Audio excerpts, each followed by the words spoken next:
So hi guys, ito na pala yung nabili kong mixer sa Lulu at nakabili na ako ng double A na battery kanina. So nag-init ako ng tubig at gusto ko siyang itry. Kasi ganito lang pala kasimple kung paano gawin yung coffee mo na special na coffee every morning.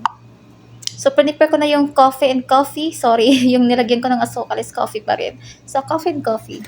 So prepare ko na yung sugar and coffee and then try natin kung talagang totoo bang magbabubble siya ng maayos at magiging special yung ating Nescafe and sugar with milk.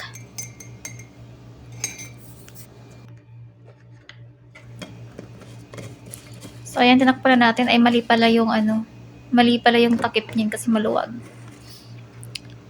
So tinakpan na natin ating mga coffee. Ayan, selfie. And then pupunta na tayo sa kusina at lalagyan natin ng tubig ang ating coffee. Ayan, dala ko yung mixer guys. At try natin talaga kung totoong magiging special ang coffee natin this time. Kasi kung totoo, every morning is special ang coffee natin with bubbles. No need na ang malaking machine or Nespresso para dito. Etong mixer lang nanggaling sa Lulu Hypermarket Alcobar. Ito na yung gagamitin natin. Magiging special na yung coffee natin every morning. So we will try. Just keep on watching.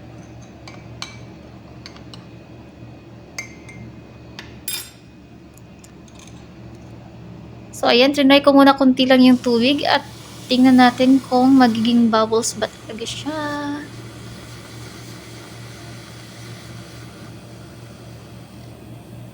So, yun, totoo nga. Nagiging bubbles nga siya, guys. Ayan. Nagiging foamy na nga yung coffee natin. Coffee and sugar lang yun, guys, ha. Mamaya ko nalalagyan ng milk pag talagang na siya. Totally bubbles na. So, ayan, ang cute. Ganito lang pala gumawa ng coffee, yung mga binibigli nating coffee dyan sa labas na ang mamahal.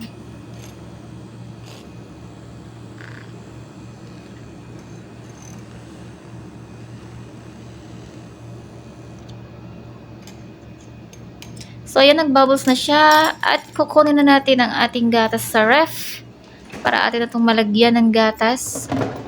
So, yan, ang gamit nating gatas is I think Almaray, this one.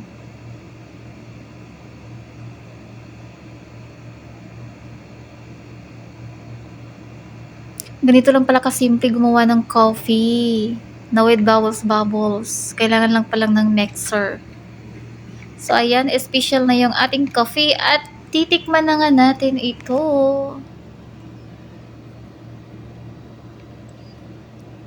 Laking tulong pala nito, guys.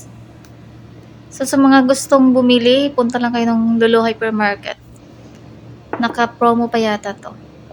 So, yun guys, sinikman ko siya at medyo matapang yung kape. Kaya sinalin ko siya dito sa pinakamahal kong coffee bottle or coffee cup na galing pang Pilipinas.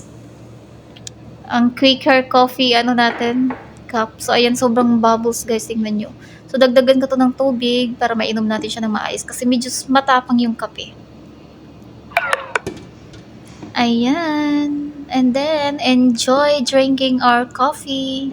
Special na siya guys, diba? Para na tayong naka-Starbucks. So, no need na to buy coffee outside kung gusto natin makita yung bubbles. Bili lang tayo ng mixer. So, ayan. Pinakamamahal ko yan guys. Kakulay pa ng damit ko. Enjoy drinking. Thank you for watching. So, ayan, selfie pala muna tayo habang umiinom ng coffee. Kahit gabi na. Kasi tinry ko lang talaga yung mixer, guys. I'm so sorry. So, ayan, orange is life. Coffee is life. At night. Oh my God. Nakakaloka.